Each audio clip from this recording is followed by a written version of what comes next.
Hola, yo soy Ana Treyes desde Madrid, como todas las semanas, con una conversación que siempre va a ser interesante, que nos va a aportar, porque necesitamos ver las cosas de otra manera. El día de hoy vamos a hablar, tal como anuncia el flyer de mi cuenta de Instagram, de los pueblos indígenas y sus derechos. Vamos a poner en claro cuáles son estos, qué es exactamente un pueblo indígena, por qué tiene derechos y por qué, sobre todo, la importancia de protegerlos y de conocerlos. Esto es muy importante. Así que voy a darle pase a mi invitada. Ella se llama Silvana Baldovino. Ella es directora del programa de Biodiversidad y Pueblos Indígenas de la Sociedad Peruana de Derecho Ambiental. Bueno, lo primero que te quiero preguntar tiene mucho que ver con la actualidad. Tú has estado recientemente en la Semana del Clima en Nueva York, hace poquito, donde la Amazonía ha tenido una presencia importante. Cuéntanos de qué manera.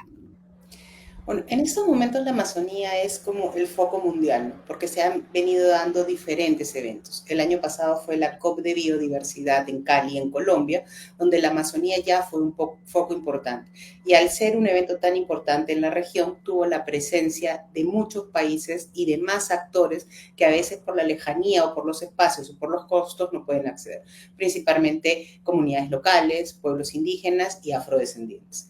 La Semana del Clima se da todos los años y se piensa como un escenario previo también a las COPs. Entonces, este año, al ser la COP de cambio climático en Belén, una COP que tiene un componente muy fuerte donde se van a debatir temas muy fuertes como el acceso de los pueblos indígenas, los derechos de los pueblos indígenas y la participación en estos espacios, la Semana del Clima se presentó como un previo para ver dónde se podían generar los espacios, no solamente de participación de los diferentes países, sino también cómo articular la temática para llevar una agenda fuerte hacia la COP en el próximo mes, que va a ser un escenario clave.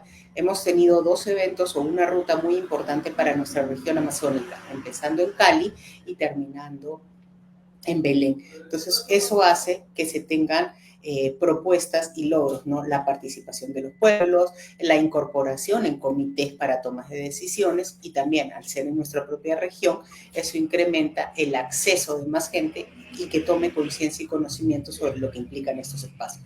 Y la Semana del Clima nos ha marcado un poco la ruta post-Cali y pre-Belén de por dónde deberíamos ir como región con alguna temática específica, vinculada a temas de protección de bosques, del reconocimiento de los actores, como son los pueblos indígenas, la ilegalidad y cómo viene generando efectos críticos en la crisis climática, la necesidad de reforzar apuestas y temas tan críticos como esquemas hasta de el financiamiento que se va a dar para conservación de países, para protección de biodiversidad. Entonces hay que verlo como un esquema global donde ha estado enfocado en la región amazónica en estos 2 años con eventos tan importantes. En Porque ya Belén, luego se van Belén para en otros Perú, países.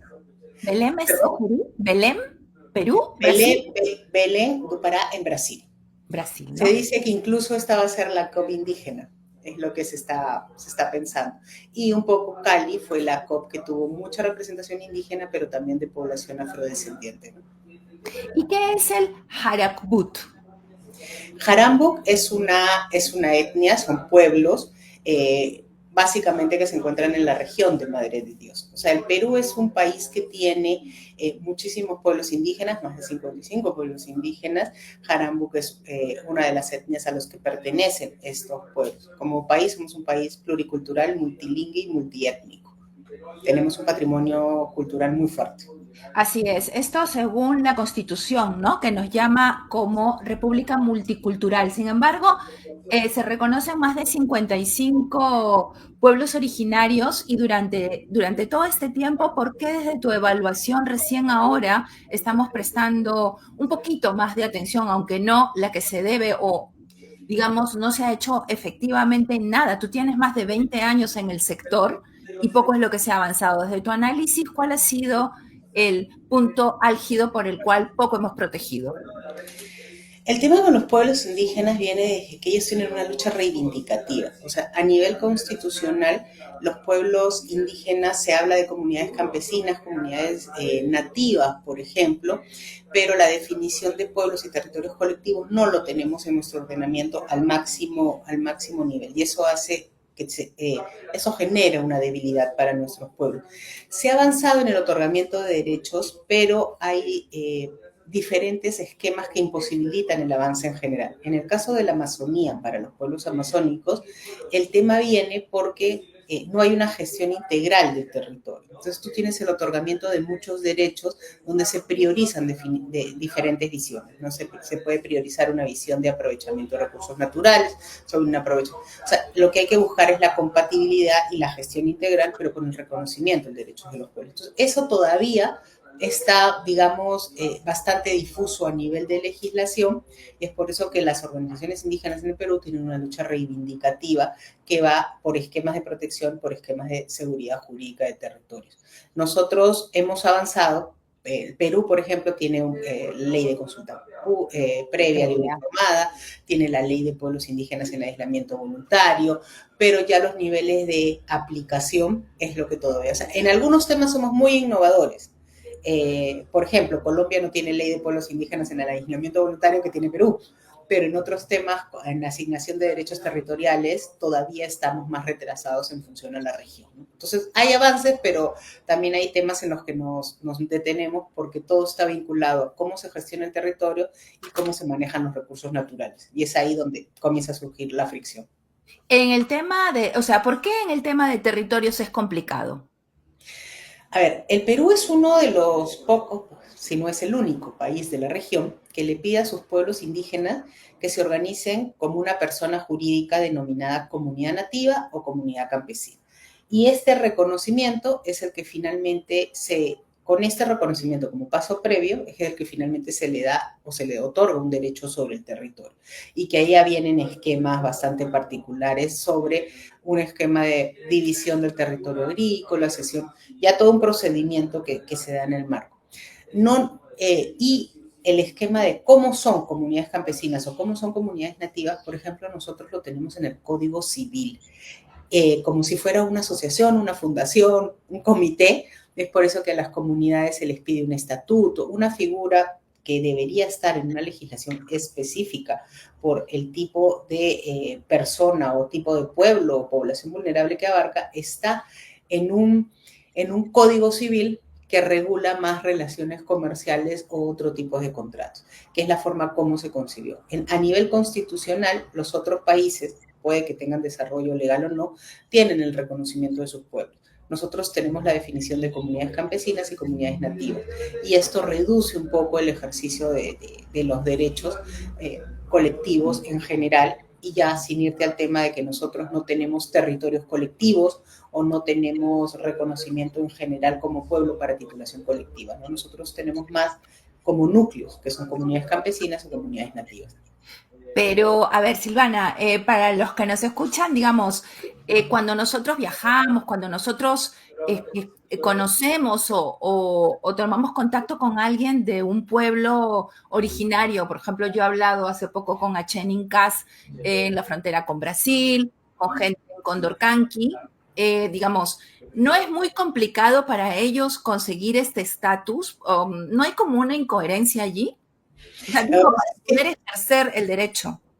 Tú tienes el pueblo y en el pueblo pueden haber 300 comunidades, que son como espacios que diferencian. La lucha o lo que buscan los pueblos es que se reconozcan territorios integrales, no comunidades de manera específica. En el intermedio se vienen reconociendo comunidades y se ha avanzado mucho en Perú en lo que es la titulación en los últimos años de comunidades nativas. Procesos que estuvieron paralizados por años, y eso también responde mucho a la fuerza que han tomado las organizaciones indígenas para hacer procesos de veeduría y pedirle a los gobiernos regionales que les otorguen sus derechos. Es complejo porque es un esquema legal que viene desde los años 70, más o menos 75, la modificación de la Constitución. Tú tenías, por ejemplo, la Constitución del 79, que te decía que los territorios comunales eran inalienables, inembargables e imprescriptibles. La Constitución del 93 te deja solamente con el tema de que son imprescriptibles. Se le quitaron 2 territorios. Se ha ido dando modificaciones que han generado una confusión, pero que no se han actualizado a nivel de muchos estándares internacionales, que es lo que hace que nosotros tengamos comunidades y espacios que pueden ser de 20.000 hectáreas como pueden ser de 500.000 hectáreas. Colombia tiene resguardos, o sea, son esquemas legales bastante complejos y eso hace muchas veces que el otorgamiento de derechos sea más restrictivo, ¿no? Y esto va, tú que has estado ahí, que conoces muy bien a las personas que viven en estas comunidades, les tiene que frustrar mucho, ¿no? Porque ahora más que nunca querrán defender sus territorios, sus derechos. El vínculo de los pueblos indígenas con sus territorios es como un binomio, es inseparable. O sea, no hay pueblo indígena sin territorio y no hay territorio sin pueblo indígena, más o menos si lo quieres ver. Y es por eso que existe toda esta lucha. En los últimos años ha avanzado mucho el proceso de titulación como comunidades y ellos van manejando diferentes esquemas de gestión. Tienes las reservas comunales, tienes la titulación, últimamente se habla de los gobiernos territoriales autónomos, entonces van generando espacios también para asegurar territorio. Hay títulos que han demorado 10, 15, 20 años porque no era prioridad o no se asignaba financiamiento a la titulación de comunidades nativas porque ese es un proceso gratuito. O sea, las competencias los tienen los gobiernos regionales y es un proceso caro, muy caro. Pero finalmente ha comenzado a avanzar y la brecha se ha ido acortando, pero todavía existe una brecha bastante grande, ¿no? Bueno, y ahora entonces, digamos que hemos avanzado en este reconocimiento a pesar de la brecha, cabe preguntarte el título de esta conversación. ¿Por qué hay que defender los derechos de las poblaciones indígenas? Bueno, los pueblos indígenas es población altamente vulnerable. Eso hay que tenerlo en consideración, pero también hay que asumir que como país somos un país con un gran componente o gran parte de nuestra población es indígena y se autodefine como tal. Entonces, defender sus derechos también sería asumir nuestra identidad como país, que creo que es importante. Y es por eso que al defender los derechos tenemos que fortalecer esquemas. Por ejemplo, un tema que necesita mucho fortalecimiento y que necesita seguir creciendo es el tema de la educación intercultural bilingüe, por ejemplo. Los niños cuya lengua materna no es el español deben tener un acceso adecuado a la educación en los primeros años de vida. Otro tema es el acceso a la salud intercultural, la justicia intercultural. O sea, tenemos que manejar esquemas de respeto a la propia identidad de nuestros pueblos, porque creo que cada pérdida de un pueblo o cada pérdida de algo en ese espacio, en ese pueblo, hace que nosotros perdamos parte de nuestra identidad. Son conocimientos ancestrales, es el propio manejo de nuestra cultura. O sea, en pandemia, por ejemplo, muchas de las medicinas o recetas tradicionales de los pueblos indígenas fueron las que lograron que estas poblaciones se mantuvieran a salvo. Las comunidades cerraron sus puertas y esos son conocimientos tradicionales, esa es sabiduría ancestral. Entonces creo que como país no debemos perder esa parte tan importante de nuestra identidad, porque eso nos va mellando lo que somos como peruanos finalmente, ¿no? Que son un país con una cultura muy rica. Tengo un sonido de fondo de tu parte. Déjame, a ver, déjame ver, puede ser aquí, a ver, eh, dame medio segundo, pero creo que Dale, puede dale, ser, dale, dale, dale. eh, creo que es porque está pasando un camión. No, el camión ya pasó, el camión ya pasó. Ahora creo que estamos bien. Ya. Bueno, has dicho algo muy interesante respecto a la educación intercultural bilingüe, salud intercultural, justicia intercultural, y yo me pregunto, ¿por qué, desde tu perspectiva, los ministerios respectivos, salud, justicia, educación, por ejemplo, no se han tomado el trabajo de, o por qué no han convivido lo suficiente con estas poblaciones para poder entenderlas y tener una presencia más eficiente? Bueno, hay legislación específica y una obligación de interculturalizar al Estado. O sea, todas las instituciones del Estado tienen que interculturalizarse para que el acceso a los servicios y el acceso para cubrir las necesidades de las poblaciones de parte del Estado se haga efectivo. Nosotros ahorita tenemos el Ministerio de Cultura. El Ministerio de Cultura tiene un área específica vinculada a derechos de los pueblos indígenas, el Viceministerio de Interculturalidad, para ser exactos, pero creo que el tema pasa por la priorización y la asignación de recursos. Y es la visión que queremos tener como país. Y creo que eso es lo más importante. No se asignan los recursos suficientes para aquellos funcionarios que son comprometidos. Yo conozco funcionarios muy comprometidos con los temas que trabajan, pero no se tienen todavía los recursos porque las prioridades son otras. Las prioridades pueden ser más esquemas extractivos o más esquemas de manejo de recursos en otros temas.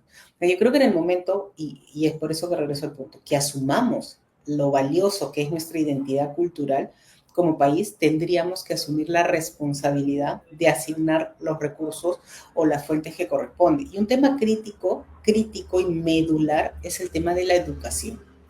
Creo que mientras no regulemos con claridad y le demos la fuerza necesaria a la educación intercultural bilingüe, estamos perdiendo no solamente patrimonio cultural, sino estamos perdiendo a miles de niños ya que son y deberían reconocerse con orgullo, con valor, como indígenas, pero con una educación en equidad e igualdad de condiciones. Y eso en estos momentos es muy difícil que tengamos profesores, las comunidades se esfuerzan muchísimo para hacer, pero la brecha principal, y creo que parte de nuestra pobreza viene porque no cubrimos en esencia lo que tendría que ser la educación. Y la educación intercultural bilingüe tendría que ser uno de los ejes para el desarrollo de todos estos pueblos en nuestra Amazonía. El otro día hablaba con mi amigo Arlindo, que vive en la frontera con Brasil, es Asheninka, y me contaba que los niños indistinta, o sea, en general, el colegio, tú puedes ir al colegio en la zona de Brasil o Perú, en general, o sea, es como que no hubiera frontera. Yo no sé desde tu perspectiva si eso está bien o eso está mal, pero ahora que mencionas la educación intercultural bilingüe, me viene eso a la memoria. ¿Qué te parece eso? El tema pasa primero porque creo que no terminamos de cubrir las necesidades básicas de nuestro lado, un tema, y el segundo también pasa por un tema cultural. Al ser la misma etnia, la frontera se invisibiliza porque pertenecen a un mismo pueblo, una misma etnia, entonces el tema de frontera es algo impuesto por una división política, pero a nivel cultural, como pueblo indígena es lo mismo. Lo mismo pasa con los pueblos indígenas en aislamiento voluntario. Muchos se mueven en corredores fronterizos porque no conocen ni siquiera dónde está la frontera, pero pertenecen a etnias y asumen que todo eso es su territorio. Entonces, ese es un tema que nos debería llevar también a tener como Amazonía una visión más clara de que compartimos este tipo de cosas y que deberíamos tener políticas articuladas para desarrollo conjunto. O sea, no hacer estancos Perú, Brasil, Perú, Colombia, sino identificar estos puntos críticos donde compartimos esta riqueza cultural y estas necesidades y se deberían trabajar esquemas ya más grandes de protección de estos espacios para dotarlos de todo, ¿no? Salud, educación. Antes de preguntarte por la OTCA que me viene ahora en la memoria, te quiero hablar quiero que me cuentes, que seguro que la gente va a estar muy interesada de saber qué son los pueblos en aislamiento voluntario y qué dice nuestra ley al respecto. Los pueblos en aislamiento voluntario son peruanos que han decidido mantenerse alejados de toda la civilización. Nosotros tenemos pueblos indígenas en aislamiento voluntario y pueblos indígenas en contacto inicial. Los pueblos en aislamiento son pueblos que se mantienen en el estado más primitivo, si queremos decirlo de alguna manera, sobre sus niveles de vida y que no quieren salir donde ellos se encuentran. Entonces, en el Perú existe un aproximado, según el Ministerio de Cultura, de 7.500 pueblos indígenas en aislamiento voluntario. Los más conocidos, por ejemplo, son los Mashcopiro en Madre de Dios, que cada cierto tiempo, cuando baja el río o cuando hay una amenaza de taladores ilegales o mineros ilegales que entran a las zonas que ya se conocen, salen hacia las comunidades que están en los bordes de donde ellos están que son las reservas indígenas, ¿no? Que son espacios donde se busca sus máximos niveles de protección, porque son peruanos que no tienen vacunas, son peruanos que no tienen niveles de protección, entonces el contacto o el acercamiento o cualquier mecanismo que altere el espacio donde se encuentra puede generar la muerte inmediata y la pérdida incluso de todo el pueblo. que es el riesgo más grande. Y en el Perú hay reservas para proteger a los pueblos indígenas. Hay algunas que están adentro de parques nacionales, hay otras que están en otros espacios, y son discusiones muy fuertes las que se tienen. Nosotros tenemos una ley que te dice que tienes que reconocer al pueblo en aislamiento y después reconoces la reserva. Hay discusiones muy fuertes porque para muchas personas, si no te veo, no te creo, máximo, más o menos es como se aplica. No todos salen como los mashco, pero otros sí se mantienen mucho más en espacios específicos. Entonces, es muy difícil que se logre acceder a generar los espacios de protección, porque como lo que tiene son pruebas que son determinados avistamientos, conocimiento de las propias comunidades, sitios por donde han pasado, malocas que se han construido, es como que te dicen, ahí no hay nadie, entonces no debes proteger, pero se tiene conocimiento y se tiene ya un nivel de detalle de protección de estos pueblos, ¿Y ¿no? por qué hay personas que están interesadas en que no se reconozca la existencia de estas poblaciones en aislamiento voluntario? Lo que pasa es que, como te digo, mucha gente dice, si no te veo, no existes. Y hay otro tema, ¿no? Como todo en la Amazonía, es la lucha por los territorios, básicamente, o por los espacios. Entonces, generalmente los espacios donde hay pueblos indígenas o donde hay pueblos indígenas en aislamiento son espacios muy conservados, muy ricos en recursos naturales, donde se puede, si tú reconoces a un pueblo indígena en aislamiento voluntario, tú no puedes hacer aprovechamiento de recursos naturales en ese espacio. Entonces tú no puedes sacar madera, tú no puedes poner lotes de hidrocarburo, tú no puedes hacer nada por el nivel de vulnerabilidad que tienen estos peruanos. Entonces, para reconocer tiene que pasar por decreto supremo, por una comisión multisectorial donde los ministerios opinan y votan, porque al reconocer ese espacio, ya tú estás diciendo, ahí yo no puedo hacer absolutamente nada, si haya gas, petróleo, lo que sea, porque tengo que proteger la vida de estos pueblos que se encuentran. Entonces, la lucha entre la gestión del territorio y el aprovechamiento de los recursos naturales se convierte en el foco principal para el otorgamiento de este derecho. Por eso es muy riguroso. Es muy interesante lo que nos cuentas, porque es que hay sobre estas poblaciones como mucha mitología, creencia, pero no está aterrizada la razón por la cual hay esta disputa que tú dices. Desde tu perspectiva como abogada, ambientalista que conoces, ¿por qué también hay que proteger a estas poblaciones? ¿O Yo no? creo, yo creo que, a ver, los pueblos indígenas son población vulnerable. Los pueblos indígenas en aislamiento voluntario, contacto inicial, son población extremadamente voluntaria. Y creo que nos corresponde y tenemos la responsabilidad como peruanos de protegerlos y de respetar la, la decisión que se ha tomado. En el momento que quieran hacer el contacto, pues bienvenido sea, ¿no?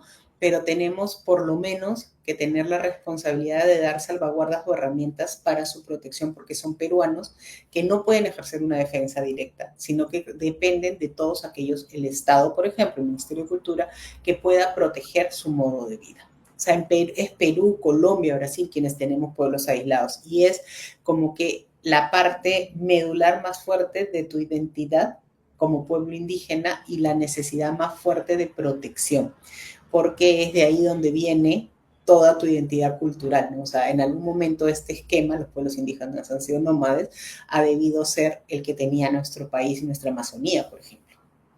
Es nuestra raíz, qué lindo. Es parte de lo que somos como peruanos, entonces creo que tenemos la responsabilidad y la obligación de protegerlos. 7.500 pueblos nada menos. Hablabas hace un momento.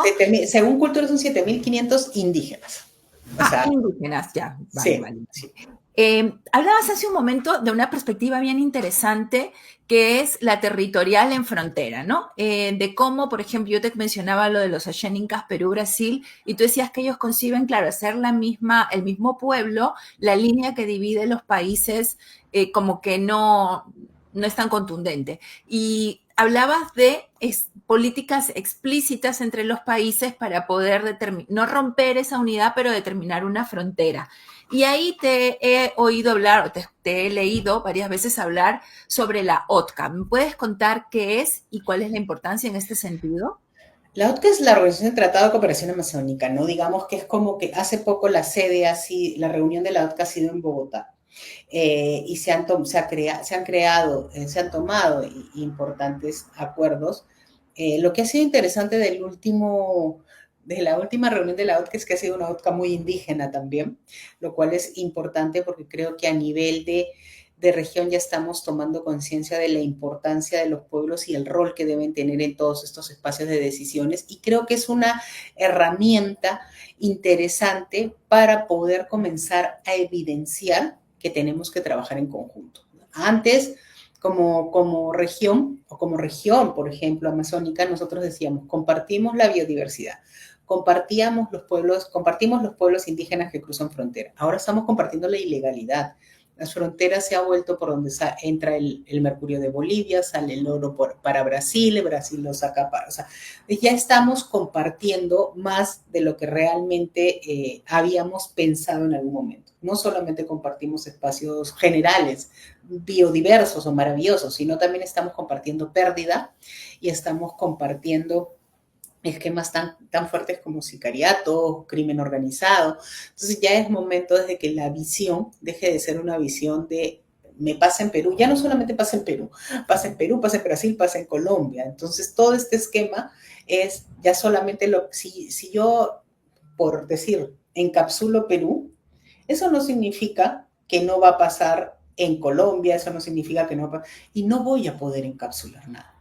Entonces creo que es momento de tener una visión de paraguas, ya, y decir, vamos a abordar la problemática, la cooperación, la articulación, no solo para comercio, sino también para proteger territorio, para gestionar recursos, para ver cómo combatimos ilegalidades, porque hay un fenómeno muy fuerte.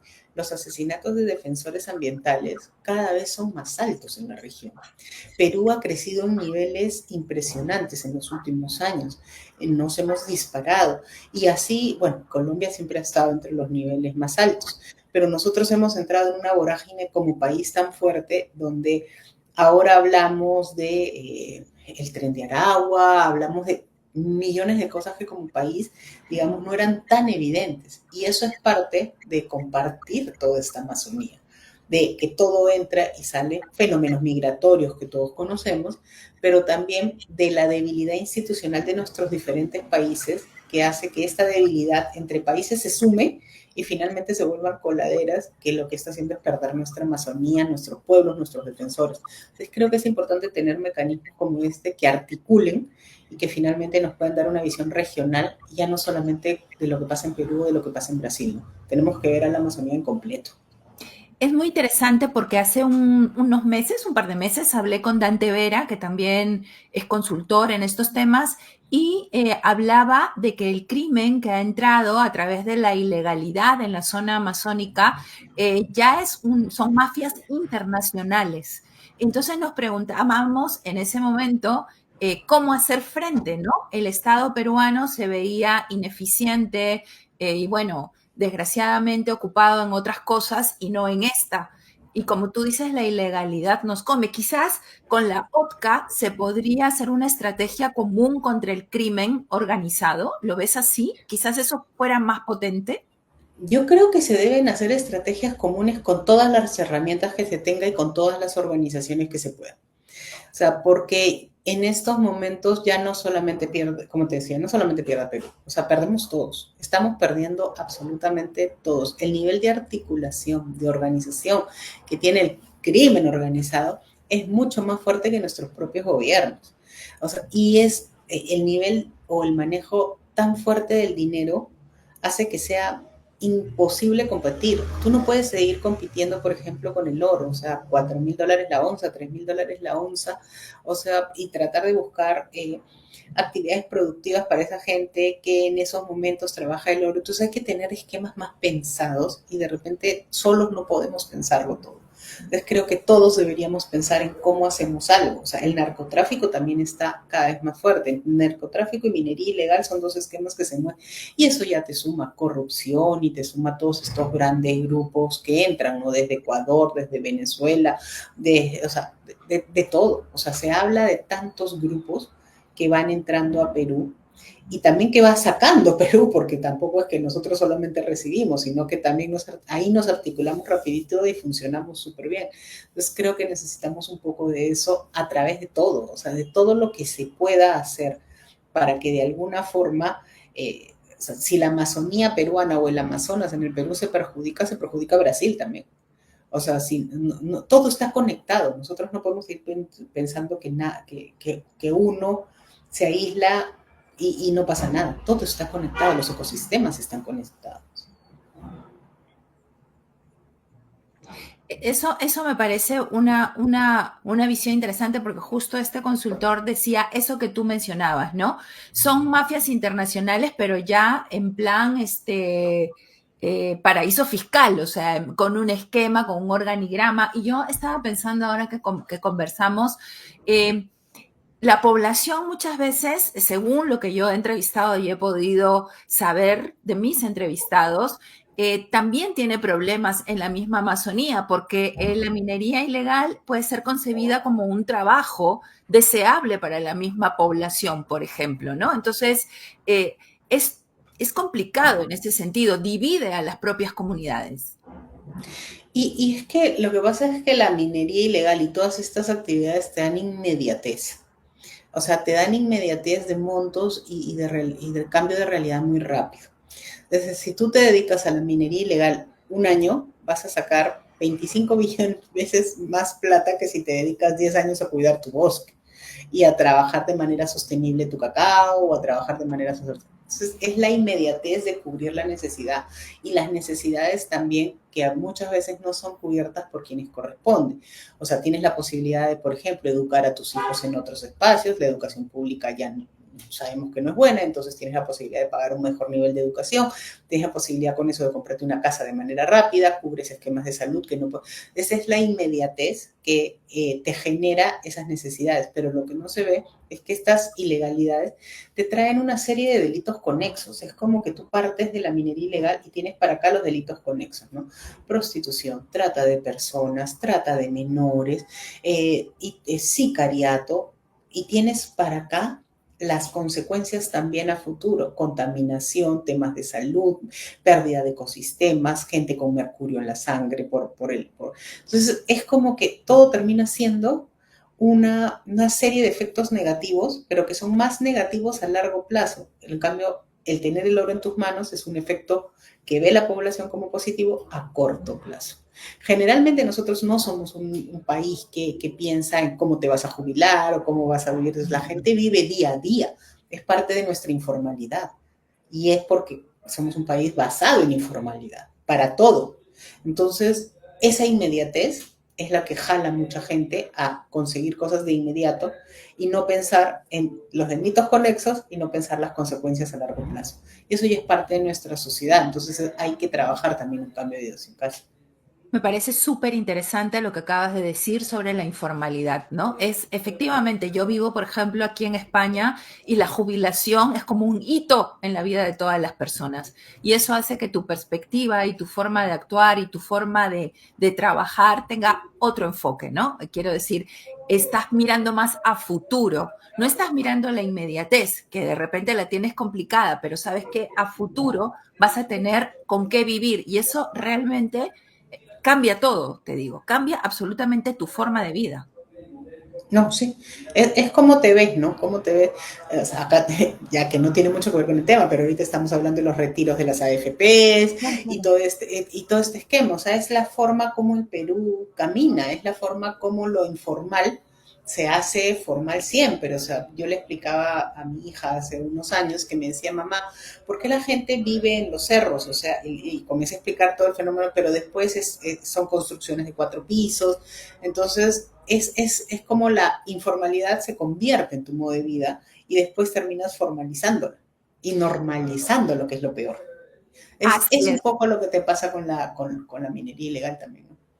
Hablemos ahora de la ley de consulta previa. Esto fue un hito para las poblaciones originarias a raíz del Baguazo y es algo que tú conoces bien y sobre lo que has escrito. A 16 años después, ¿cómo evalúas? ¿Se ha cumplido o no se cumple? Danos una primera perspectiva. La ley de consulta previa, como tú bien dices, ha sido un hito para el Perú, la ley y el reglamento. Y han habido determinadas cosas que han estado fortaleciendo. Por ejemplo, ahora se hace consulta previa para temas de transporte, que no se había considerado en la ley original. Eh, Es un hito a nivel de un mecanismo específico de participación. El tema que tiene la consulta previa y que es uno de los más, digamos, difíciles de aceptar por las organizaciones indígenas es que la decisión de la consulta previa no es vinculante. Entonces, ahí viene el principal problema, ¿no? O sea, te haces todo un proceso de consulta previa y finalmente, si no llegas a un consenso, es el Estado quien termina tomando la decisión, porque te está consultando, pero si no hay consenso, no posee. Ahora, esto te puede jugar a favor o como te puede jugar en contra también. O sea, hay decisiones que sí definitivamente tiene que tomar la autoridad por temas de necesidad y por pensar en el bien común, que es algo que se debe ver ya con una visión país. Y hay temas que imputan específicamente a los afectados directos, que son dos formas de verlo. O sea, si tú eres el afectado directo, entonces efectivamente tendrías que poder decidir si sí o si no en determinados casos. Pero si hay un tema que implica a todos los peruanos, hay un esquema bastante más grande. El tema con los 16 años de la consulta previa y el hito que tenemos como país es que creo que los problemas de la consulta previa siguen siendo los mismos, ¿no? Que es desde casi el inicio. Los temas de recursos, financiamiento para implementar el tema de consulta previa y en muchos casos las interpretaciones de si corresponde consulta previa o no, porque ahí entras en un gris, que es si beneficia a los pueblos no consulto. Ya, pero eso, ¿quién decide qué es beneficio? Lo que es beneficio para mí puede ser que no sea beneficio para ti. Se han dado muchos cambios normativos, o se han emitido muchos temas que se han asumido como beneficioso cuando el involucrado directo no lo asume. Ahora, estamos teniendo una ley de consulta previa, estamos mucho mejor que no teniéndola, definitivamente, ¿ya? Porque es algo que que beneficia a los pueblos indígenas. Pero creo que todavía hay esquemas de esta interpretación de dónde va, de dónde no va, que en muchos casos se hace por la autoridad. El otro tema que viene muy crítico es el tema del financiamiento, ¿no? O sea, hay procesos de consulta previa que por ser muy caros se terminan asumiendo desde apoyo desde la sociedad civil porque las instituciones no tienen el financiamiento para hacerlo y a veces por esa falta de financiamiento es que terminan haciéndose interpretaciones de no te perjudica, mejor dicho, porque no hay un financiamiento claro. Pero como país estamos mejor con un proceso de consulta previa. Pero Si digamos que el financiamiento tendría que ser público para poder tener una tiene que ser, objetiva. Tiene que ser, claro. tiene ¿Y que ser. han dado casos en que no lo ha sido? Muchas veces son organizaciones de la sociedad civil las que apoyan a las instituciones del Estado para llevar a cabo los procesos de consulta previa. O sea, es una solución a que no se dé un determinado proceso, ¿no? O sea, desde diferentes ONGs se apoya para que se puedan dar estos procesos, porque si no, no se logra el financiamiento y no los darías. Ahora, el tema de ser vinculante o no, yo recuerdo que siempre un tema desde que esto comenzó, ¿no? Eso fue un gran pero, digamos, fue un hito conseguirlo, pero fue un gran pero, sobre todo en las comunidades, ¿no? Ese punto, ¿cómo está ahora? O sea, ¿cómo lo ves? Porque con todo lo que ha pasado en estos 16 años, donde las actividades de minería, han entrado, y hablo también de minería legal, ¿no? Principalmente, ¿no? Actividades mineras han entrado con mucha más fuerza por el tema del desarrollo, por el tema económico. Hay muchas poblaciones que se han sentido como pisoteadas, ¿no? Recuerdo mucho el caso de Espinar, que es un caso que también yo trabajé y allí reclamaron mucho el tema de la consulta previa, pero estoy segura de que no les, o sea, tal y como se desarrollaron las cosas, se han desarrollado las cosas en Espinar, no les hubieran dado nunca la razón. Lo que pasa es que tú tienes, a ver, en el caso de recursos naturales, yo creo que ahí hay que partir de un supuesto diferente. O sea, en el Perú, todos los recursos naturales son del Estado. El dominio eminencial de todos, y así está a nivel constitucional. Los recursos naturales son del Estado. Entonces, si en tu casa hay hidrocarburos o en el territorio, el Estado puede hacer el aprovechamiento de ese recurso porque le pertenece al Estado y no le pertenece al titular del suelo. El pueblo indígena o cualquiera es titular del suelo. Todo lo que hay para abajo y todo lo que hay para arriba, que son los recursos naturales, son del Estado. Esa es uno de los principales temas, porque cuando tú generalmente haces consulta es para el otorgamiento de derechos. El otorgamiento de derechos que puede ser un lote de hidrocarburos, el otorgamiento de derechos que puede ser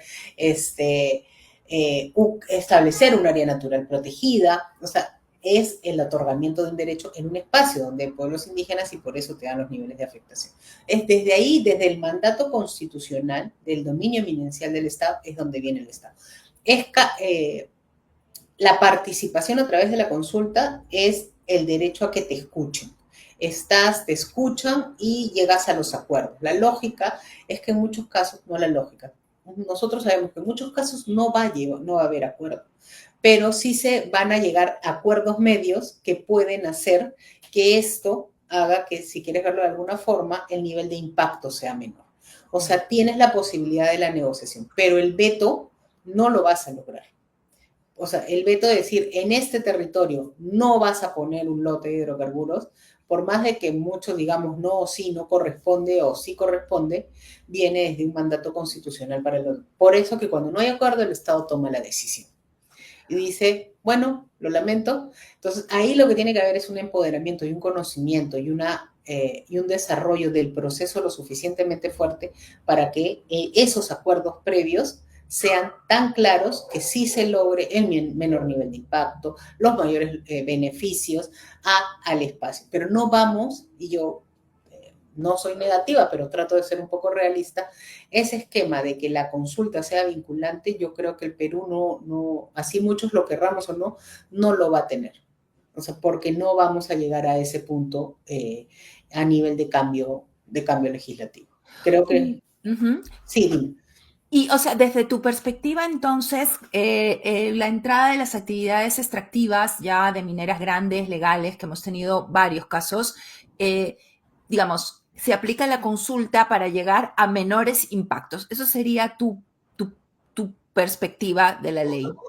Es que yo creo, y ahí sí creo que tenemos que tener, y no sé si lo tenemos o no, la lógica nos dice que para el desarrollo, la implementación o llevar a cabo todas estas actividades tendríamos que tener estándares claros, cumplir reglas claras, el tema de los impactos, el tema de los estudios, todo tendría que estar tan regulado de una forma tan clara que la actividad sea realizada de una forma responsable y que el beneficio sea el beneficio para la comunidad, sea el beneficio para el pueblo, así como el beneficio para todos los peruanos por el aprovechamiento de ese recurso. O sea, en el Perú decir no van a aprovechar recursos en esa área, salvo pues que haya pueblos indígenas en aislamiento, que esa zona que ese espacio es intangible, que sea un parque nacional o un santuario, tú puedes realizar actividades en otros espacios. La lógica y legalmente lo que tienes que hacer es pedir que se cumplan todas las condiciones para que eso se realice de forma tal que sea responsable, porque no lo vas a parar.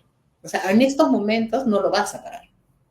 Ya, es que justamente ese me parece un punto interesante porque, por ejemplo, hay muchas comunidades que, digamos, está todo lo que tú señalas que no se cumple y entonces hay, digamos, caminos un poco chuecos respecto a compras de tierra, ¿no? Te compro.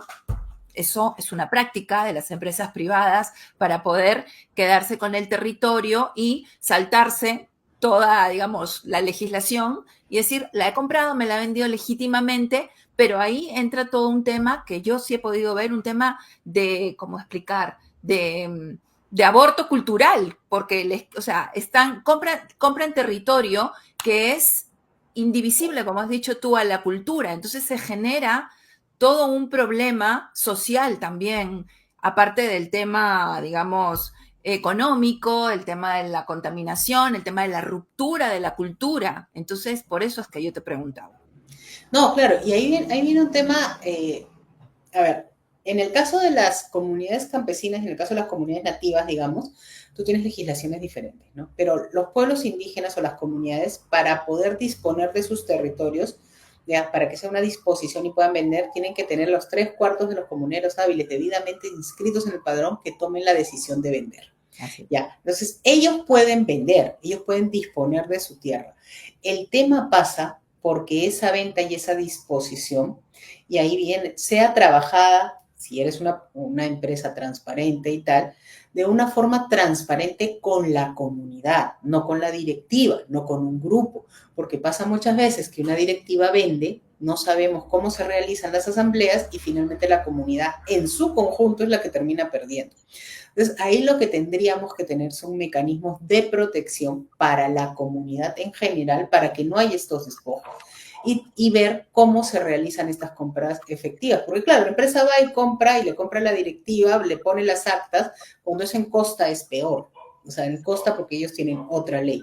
Ya, compra y se lleva la tierra y muchas veces la comunidad ni sabe. O sea, y nunca se enteró.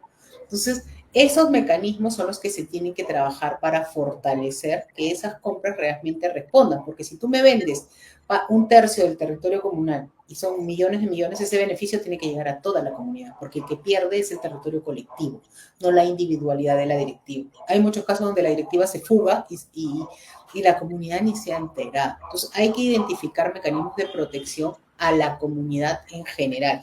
Eso es más en la zona andina. Las comunidades nativas es muy difícil que te vendan territorio comunal. O sea, es otra concepción del territorio. Es totalmente diferente cómo ven el territorio. O sea, por ahí que algunas alquilan, pero dependiendo de qué pueblo, dónde están ubicados, se da más en selva central, las amazónicas hacia arriba no lo hacen. O sea, depende mucho también del factor cultural y el esquema que tienen con el territorio. Entonces, ahí la consulta es para las dos, pero todo el previo que hace la empresa es lo que debería identificarse algún mecanismo de protección, ¿no? Muy interesante esto de también la diferencia entre las poblaciones de la zona andina y de la zona amazónica. Fíjate qué interesante esa concepción, ¿no? Es muy, para mí es también muy interesante. Te quiero, ya se nos acaba el tiempo, pero me quedan dos preguntas, que me quedan muchas. Dime. Me encanta preguntar. A ver, yo te quería preguntar y que le expliques a la gente que nos está viendo qué es la inembargabilidad y la inalienabilidad. La inhabilidad. A ver, los territorios comunales en principio con la constitución del 79 eran inalienables, inembargables e imprescriptibles. ¿Ya? Eso quiere decir inalienables es que nadie los puede transferir, vender o ceder. Imprescriptibles quiere decir que no se puede adquirir el derecho por el transcurso del tiempo. Inembargables se explica sola, ¿no? Uh-huh. Ya. Con la constitución del 93, los territorios comunales solamente son inembargables. Imprescriptibles, perdón. Perdieron los otros dos atributos. ¿Por qué? Porque acuérdate que cuando se da la constitución del 93, viene todo la promoción o el choque del boom económico y se crearon muchas leyes para que los territorios comunales pudieran venderse. Entonces, por eso le quitaron estos dos atributos a nivel constitucional. Ahora los territorios comunales son imprescriptibles. En el Perú, lo único que tenemos ahorita a nivel, si quieres verlo, de tema ambiental o de derecho de pueblos indígenas inalienables, o sea, que no se pueden tocar, son las reservas para pueblos indígenas en aislamiento voluntario, salvo, porque ahí viene el pero, en el Perú siempre hay el pero, que algo se declare de interés nacional, que es muy riesgoso, porque en este país también hasta el pollo a la brasa puede ser de interés nacional. Hay que tenerlo claro. Y los parques nacionales y los santuarios, o sea, las categorías del sistema de áreas naturales protegidas más estrictas, ya que es donde no se puede. Y eso es lo que en estos momentos también hay algunas iniciativas legislativas para abrir Baguaja-Sonene, que es un parque nacional porque tiene hidrocarburos al interior, para el aprovechamiento. Y esa es la lucha que se está haciendo para que los espacios naturales intangibles, ya por su establecimiento de muchos años, se mantengan pristinos o intocables, que es lo que se está pretendiendo cambiar en estos momentos con algunas iniciativas legislativas, ¿no?, que se han ido dando en el último tiempo.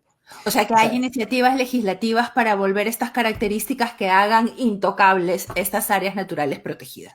Exacto. Ahora lo que se quiere es abrir en algunos casos, parques nacionales, santuarios o lugares, porque se sabe que en los espacios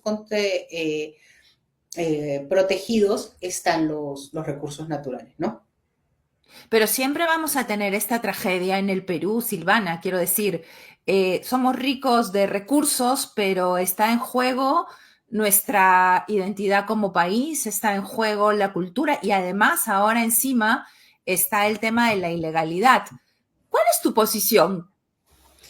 Yo creo que las áreas naturales protegidas o los espacios protegidos que son intangibles y que se ha evidenciado su nivel de representatividad, existencia, valores y demás, no se deben abrir bajo ningún concepto.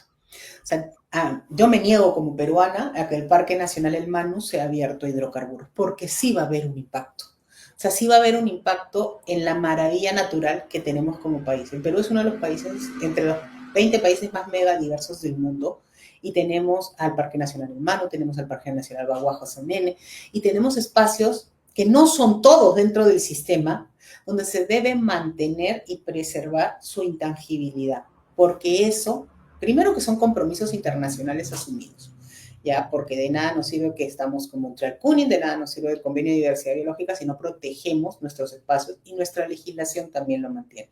Entonces, eso es una pérdida como peruana. O sea, tú tienes que tener tus áreas manejadas, cuidadas, protegidas. O sea, en el caso de los limeños tenemos Paracas-Aná, es una reserva nacional, ahí sí se puede dar un aprovechamiento, pero dime a ver si mañana abren Paracas. La mitad se levantaría a decir, oye, Machu Picchu es un santuario, o sea, si encuentras hidrocarburos abajo lo vas a levantar y vas a hacer, o sea, los espacios que tienen la categoría de máximos niveles de protección se tienen que mantener.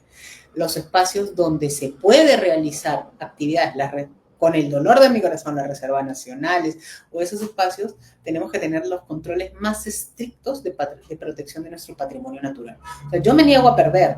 A mí me encanta viajar, me encanta llevar a mis hijas a que conozcan áreas naturales protegidas y que vean lo que tiene su país. Lo que tenemos nosotros no lo tiene nadie.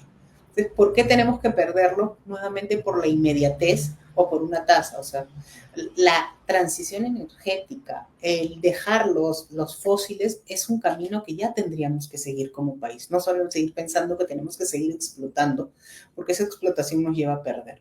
Entonces, no puedes abrir tus espacios protegidos. Al menos los que tienen las categorías más altas son de todos los peruanos, no son de un grupo.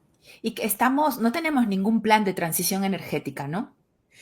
Es algo que todavía está muy en pañales en nuestro país. O sea, todavía estamos pensando y eso que ya deberíamos haber aprendido, ¿no?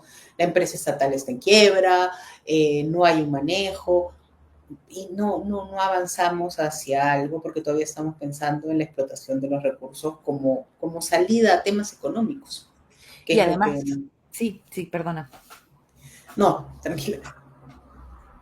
Entonces creo que eso responde. El escenario es incierto ahorita, ¿no? No sabes qué tendencia tendrá el próximo gobierno, no sabemos por dónde va a ir la ruta respecto a lo que es el patrimonio natural y cultural, pero bueno, si hay algo que creo que tenemos los peruanos es la capacidad de resiliencia. Entonces seguimos avanzando nomás.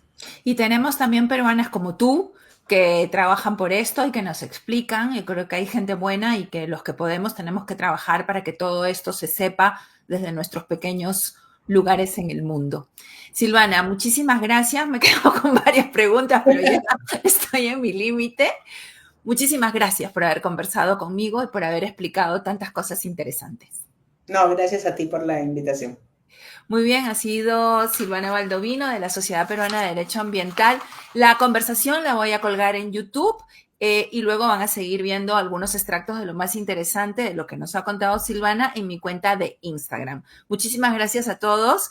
A ver, vamos a ver aquí. Sí tenemos gente. Muchísimas gracias a todos los que se han unido.